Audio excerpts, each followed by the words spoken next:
Sir से ये बताइएगा कि क्या ये जो केयर टेकर गवर्नमेंट है इसके पास कोई ऐसा फार्मूला है जिससे इन राइट्स को रोक सके या आवाम को कोई रिलीफ दे सके? शुक्रिया। तो इससे पहले तो थोड़ी सी मैं बात करना चाह रहा हूँ आईएमएफ का और ये बिजली के बिलों की महंगाई का ताल्लुक। देखिए, आईएमएफ ने आपसे कहा कि आपका रेवेन्यू जो है वो बढ़ना चाहिए। अब हम रेवेन्यू एफबीआर के जरिए तो इकट्ठा कर नहीं सके, तो हमने रेवेन्यू बढ़ाने के लिए क्या किया कि टैक्स लगा दिया, हमने जीएसटी बिजली के बिलों पर लगा दिया कि 18% जीएसटी होगा। उससे भी रेवेन्यू पूरा नहीं हुआ तो हमने कहा एडवांस इनकम टैक्स भी इस पे लग जाएगा। अब एडवांस इनकम टैक्स में वो जो हम कहते हैं कि 70% 300 यूनिट से कम वाले हैं, उनमें से अक्सर ऐसे हैं जिनकी इनकम ही शायद टैक्सेबल इनकम ना हो, आप उन पे भी एडवांस टैक्स हमने लगा दिया। फिर आईएमएफ ने आपसे कहा कि आप अपने सर्कुलर डेट को देखें कि इसको कैसे मैनेज करना है।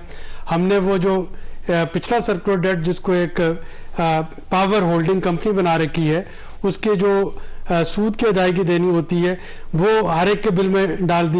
उसको मजीद टैक्स कहते हैं, मजीद टैक्स। हाँ, तो वो डाल दिया और ये देखे बगैर कि किसी का यूजेज जो है वो कितना है। और ऑन टॉप ऑफ इट यही सारा कुछ नहीं हुआ, बल्कि 40% जो है आपके बिल जो ज्यादा आए हैं वो टैक्सेस हैं। अब आईएमएफ ने आपको ये नहीं कहा था कि आप वो सारे टैक्सेस बिजली के बिलों में लगा दें, या आईएमएफ ने कहा आप अपना रेवेन्यू बढ़ाएं। रेवेन्यू बढ़ाने के लिए डायरेक्ट टैक्सेस पे जाएं। डायरेक्ट टैक्सेस जब लगाने की कोशिश की जाती है तो किसी न किसी की कॉन्स्टिट्यूएंसी जो है वो मुतासर होती है और वहां पे तो लगाए नहीं जा सकते, तो बिजली के बिलों पे लगा दिए गए। अब दूसरी जो चीज आईएमएफ ने आपसे कही वो था कि आपने बिजली का खसारा जो है, जो कास्ट ऑफ जनरेशन है और जो कास्ट ऑफ सेलिंग है, उसके गैप को पूरा करना है। तो उसमें हमने ये रिफॉर्म तो नहीं की कि अगर कोई जेनको या आईपीपी जो है वो इनएफिशिएंट है उसको हम क्यों फ्यूल दे रहे हैं। यानी आपके पास पेट्रोल लिमिटेड है ना, आपके पास एक गाड़ी लेटेस्ट मॉडल की है, एक गाड़ी जो है बहुत पुरानी है, और आप कहते हैं कि जी मैं पुरानी को सारा पेट्रोल दूंगा, नए ट्रैक्टर के बजाय पुराने ट्रैक्टर पे लगा। हाँ, क्योंकि और जिसका कि वो यूनिट जो है वो कम बन रहा है, तो ये तो मेरिट लिस्ट आपने फॉलो करवानी है ना, डिस्को में फॉलो करवानी है। डिस्कोस में अगर लॉसेज हैं तो उसकी बोर्ड ऑफ गवर्नर्स कैसे बने हैं, उसके एग्जीक्यूटिव डायरेक्टर्स कैसे हैं, ये तो आपका काम है कि आपने देखना है।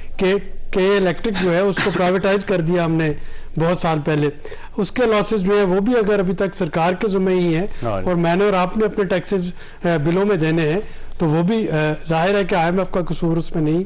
अब ये सारा कुछ ये है बैकग्राउंड, लेकिन ये भी बात ठीक है कि अब कोई भी चीज जो हुकूमत को करनी है अगर वो आईएमएफ को कंसल्ट किए बगैर करेंगे तो ये मौजूदा प्रोग्राम मुतासिर डिफॉल्ट कर जाएंगे, डिफॉल्ट कर जाएंगे, फिर तो ना बिजली बचेगी, ना बिल बचेंगे, ना मैशत बचेगी, ना देने वाले बचेंगे, ना लेने वाले। बिल्कुल। तो यानी अब आवाम के सामने जो चॉइसेस है वो क्या है कि घुप अंधेरा हो या महंगी बिजली हो, पेट्रोल पंपों पे 7-7 दिन की लाइन लगी हो राशन में पेट्रोल लेने की, या महंगा पेट्रोल हो। तो अब इस तरह की हमारी बाइनरी जो है वो बन रही है, और उस सारे में अब हमें देखना है कि हम टारगेटेड सब्सिडी के ऑप्शन जो है वो कहाँ से लेके आ सकते हैं। जो भी बिल आए हैं, जैसे आज येस्को ने इस्लामाबाद में कर दिया कि आप उसको किस्तों में पे कर सकते हैं। पे तो करने पड़ेंगे ना, तो करने पड़ेंगे। ऐसे है जैसे एक बार चोट लगे या थोड़ी तोड़ कर निकल जाते हैं, या तो घुटना टूटेगा या थोड़ा थोड़ा तोड़ता है। तो अब ये देख रहे हैं कि फाइनेंस मिनिस्टर जो है उनकी जो इंटरनेशनल अदारों में जो गुडविल है वो कितनी काम आती है, और आईएमएफ के साथ हम क्या निगोशिएट कर सकते हैं, आईपीपीज के साथ उनको प्रॉफिट और उनको सारा जो बकाया वो हमने डॉलर्स में देना है। अब जितनी तेजी से डॉलर का रेट बढ़ता है उतना उनके पैसे बढ़ते जाते हैं। सही बात है, और कैपेसिटी कम है, चार्जेस ज्यादा है। एक और सूरत है, मसला ये है कि आप पूरे पाकिस्तान में जितने सरकारी दफ्तरों के सबके बिजली बंद कर दें, सबके एसी बंद कर दें, फिर भी फायदा कोई नहीं होगा। उसकी वजह यह है कि आपने कैपेसिटी पेमेंट देनी है, कैपेसिटी पेमेंट्स आपने हर सूरत देनी है, वो आपका नुकसान होता रहेगा, बिल बढ़ते जाएंगे। अच्छा, ये भी एक जुल्म है। उसका तरीका यही है कि आप बिजली सस्ती करें ताकि कम से कम मैक्सिमम कैपेसिटी इस्तेमाल हो, उससे चले कोई यूनिट्स चल जाए, कोई इंडस्ट्रियल यूनिट्स चल जाए, कुछ ना कुछ प्रोडक्शन हो जाए जिससे कोई फायदा होगा। बिजली कम इस्तेमाल करने से कोई फायदा नहीं होगा। बिजली बनाने वाली कंपनियों के साथ जो मुआहदे और रीशेड्यूल करें, वो बंद भी पड़ी होती है, तो हम उनको पैसे दे रहे होते हैं और डॉलरों में दे रहे होते हैं, हम उनको पाकिस्तानी रुपए में एक बार करने की कोशिश की थी ना चाइना से उनकी नाराजगी होगी, हमारा उनके साथ जो सफारती तल्लुकात है वो खराब हो गए, इमरान खान साहब ने अपना फैसला वापस ले लिया। बात ये कि आज से नहीं, बहुत पहले से ये सारी चीजें हुई हैं। ये मोहतरमा बेनजीर भुट्टो के वक्त से ये मुआहदे इन कंपनियों के साथ हुए थे और आज तक उसको चल रहे हैं। किसी ने बीच में नहीं सोचा है कि इनके इस दरमियान हम उस वक्त बात करेंगे जब हम फंस जाएंगे, जब हम दवाई के ध्यान पर आके खड़े हो जाएंगे। इस वक्त हालात सबको नजर आ रहे हैं कि हम कहां जा रहे हैं। ठीक है, सर ये बताइए सोल्यूशन क्या है? देखिए, इस वक्त शॉर्ट टर्म सोल्यूशन तो यही है, जैसा कि मैंने कहा कि एक तो हमें IMF के साथ बात करना होगी, निगोशिएट। दूसरा हमें IPPs के साथ निगोशिएट करना होगा। ये जो बिजली पैदा करने वाले प्लांट्स हैं, इनके बहुत से हमारी तरफ हुकूमत की तरफ रिकवरेबल पड़े हुए हैं, यानी जो कि हुकूमत ने उनके देने हैं, वो थोड़ी सी पेमेंट करके उससे नेगोशिएट किया जा सकता है कि जी आप अपने वो डॉलर का रेट जो है उसको फिक्स कर लें, उसको कम पे कर लें या उसको रीनेगोशिएट करें।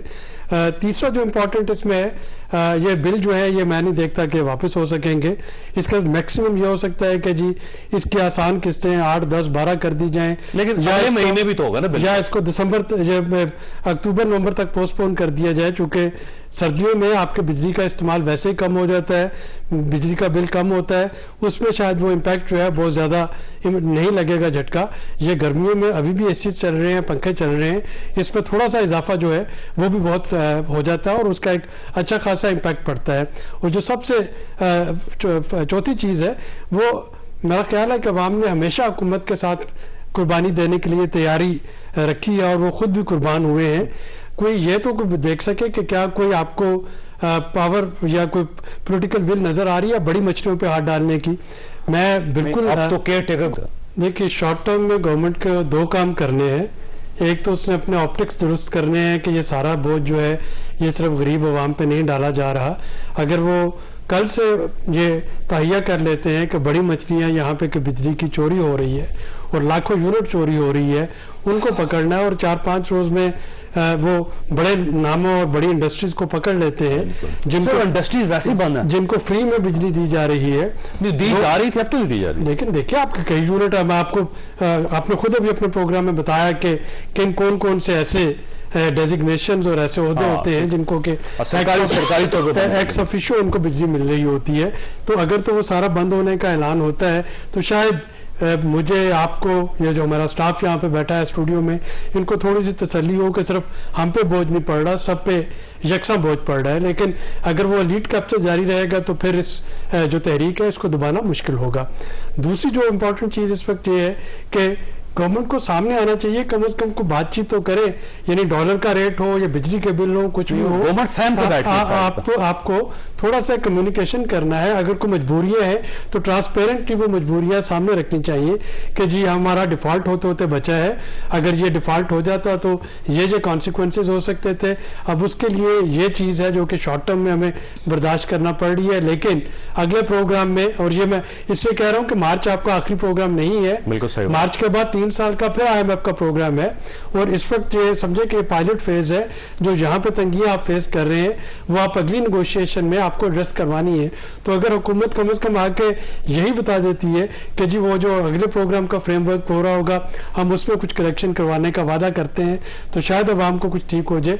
और जो एंड पे जो टैक्सेस वाली बात है वो ये होगा कि कान इधर से अगर छोड़ा है तो ऊपर से पकड़ ले, यानी टैक्सेस आप जितना रेवेन्यू पूरा नहीं कर सके अगर बिजली के बिलों से नहीं करेंगे तो किसी और जगह। लेकिन अगर फर्ज कर रहे हैं कि हमने बिल्स वापस ले ली थी गवर्नमेंट, तो गवर्नमेंट ने फिर भी 300 रुपए इमीडिएटली रिलीज करना, तो कहां से आएगा? तो वो टैक्स नहीं लगेंगे, वो इनडायरेक्ट टैक्सेस होंगे, पेट्रोलियम डेवलपमेंट लेवी होगी, वो और तरह के टैक्सेस आएंगे। तो ये अवाम ही के से जाने हैं। लेकिन ये जरूर देखना पड़ेगा कि वो जो जिनको हम प्रोटेक्टेड कस्टमर कहते हैं, जिनको हम लाइफ लाइन कंज्यूमर और प्रोटेक्टेड कंज्यूमर कहते हैं, उनकी जो इस वक्त तंगी है उसको कैसे उनको रिलीफ दिया